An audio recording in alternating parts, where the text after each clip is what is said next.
you want to remove the valances in your RV, camper trailer, etc., they're pretty simple, but some people don't know where to start, so this will make it a little simpler for you, hopefully. So there's just some L brackets back here that are held in with a little square head fastener.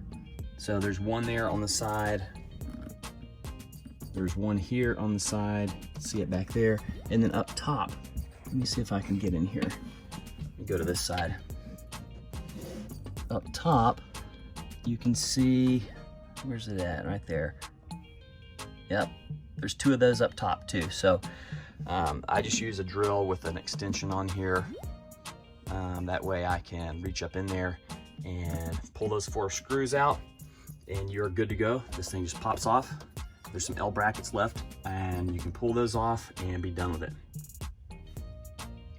I've removed those 4 little screws from the valance.